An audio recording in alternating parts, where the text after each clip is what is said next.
These are the Terrans. They're flying their buildings in to set up their base, much as they would in the original Starcraft. Notice the command center here is holding 5 SCVs. This is a special new ability that allows the Terrans to rapidly expand or redeploy on the battlefield.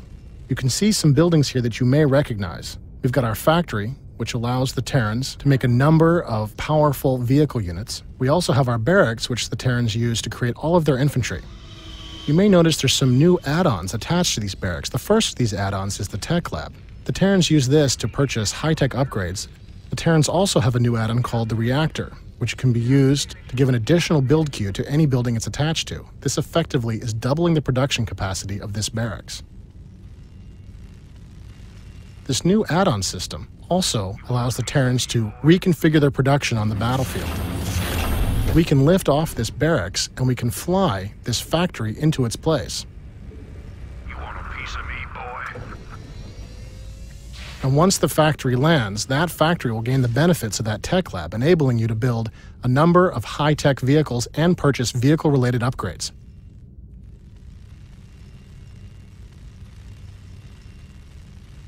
Base defenses are still very important to the Terrans.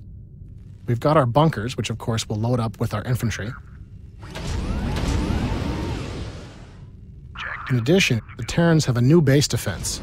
This is the sensor tower, which the Terrans can upgrade into a radar tower. The regular sensor tower detects enemy cloakers.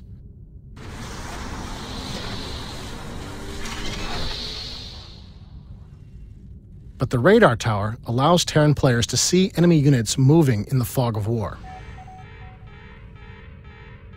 This is a powerful new ability that allows the Terrans to detect approaching enemy attackers and prepare for enemy ambushes.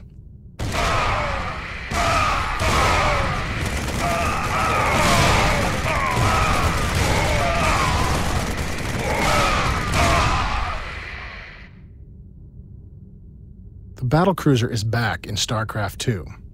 Battlecruisers can be upgraded to have their own special, unique mega weapon. Each battlecruiser is upgraded individually. A popular choice is the Yamato cannon, which does significant damage to single enemy targets.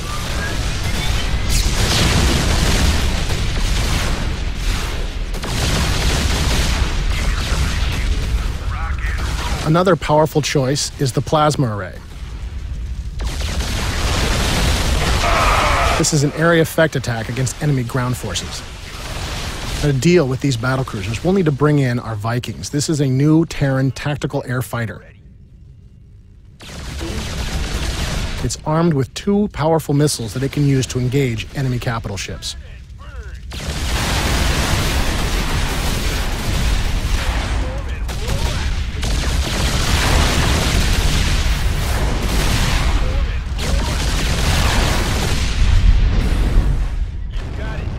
Viking can also deploy into an assault mode that allows it to move on the ground. You can imagine all of the different ways that you can use this on the battlefield.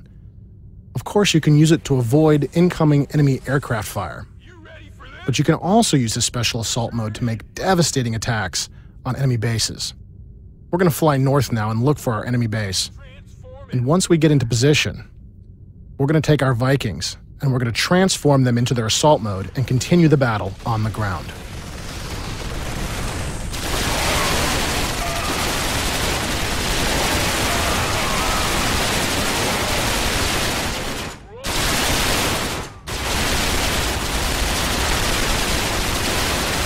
Well, the Viking is a very flexible unit. It does have some drawbacks.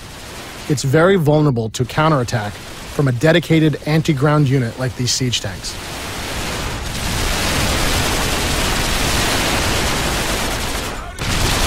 That was simply too much firepower for our Vikings to survive, and we'll be forced to transform into our air mode and move away. To attack these siege tanks, we're going to bring in our new Terran gunship. This is the Banshee. It fires a volley of rockets at enemy ground targets.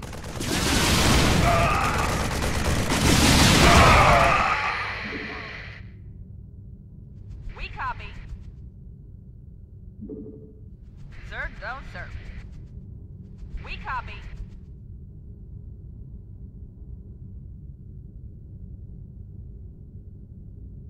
All over it.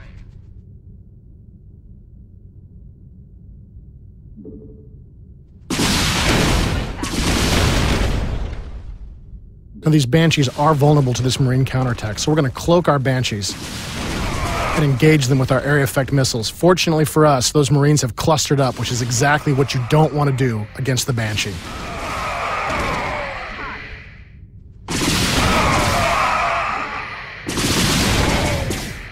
Now, the enemy has a sensor tower nearby, which is allowing him to detect our Banshees, and those missile turrets are engaging us. Well, the Banshee is very powerful against ground targets. It's just not tough enough to stand up to those missile turrets, and once again, we're forced to retreat.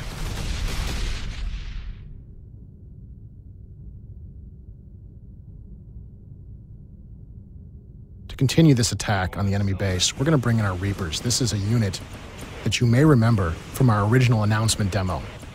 He's got his jump pack, which enables him to traverse this difficult terrain. The Reaper also has a new ability that you haven't seen yet. This is his demolition charge, which he can throw anywhere on the battlefield. The demolition charge takes a short time to go off. But once it explodes, it can do devastating damage to static enemy targets. The Reaper is also very powerful against the enemy's economy. We're going to move our Reapers into position here in this SCV stream and start to destroy the enemy's economy. It looks like the Terran commander is responding by transforming his command center into a planetary fortress. This is a powerful new Terran base defense that our Reapers simply don't have the firepower to deal with. Falling in.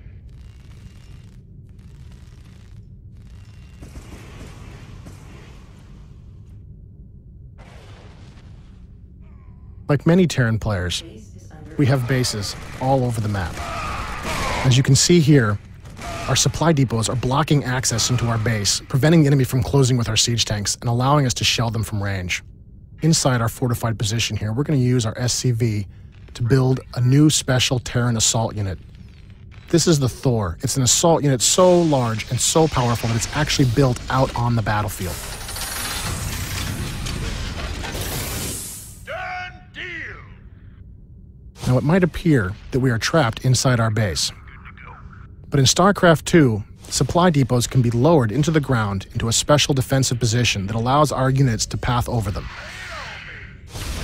And once we've moved through, we can raise our supply depots back into position to protect our siege tanks. This had better be an emergency. On it. Done deal. Oh, it's on.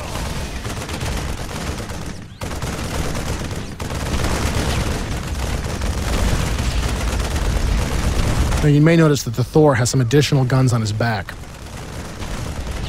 These special artillery attacks can be used against tough targets like this enemy planetary fortress.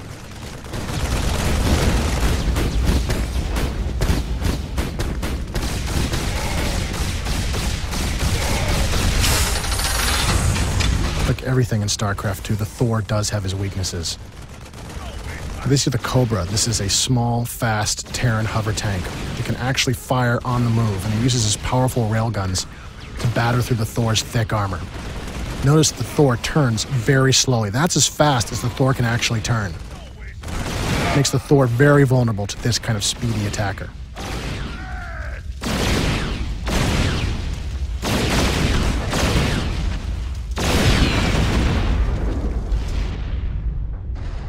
Now, in order to continue our attack on this enemy base, we're going to need to bring in some specialists. We really couldn't see making StarCraft 2 without including the Ghost.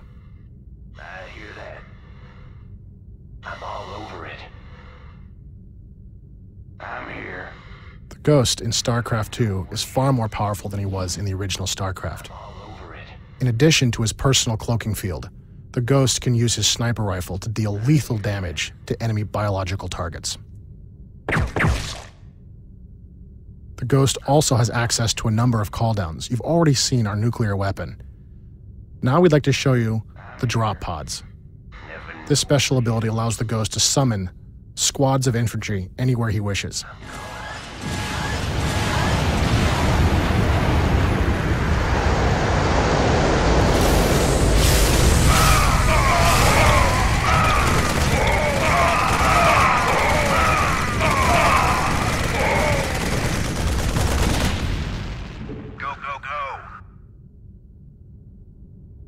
As you can see, the Terrans have a number of new, powerful units and some classic units with some new abilities.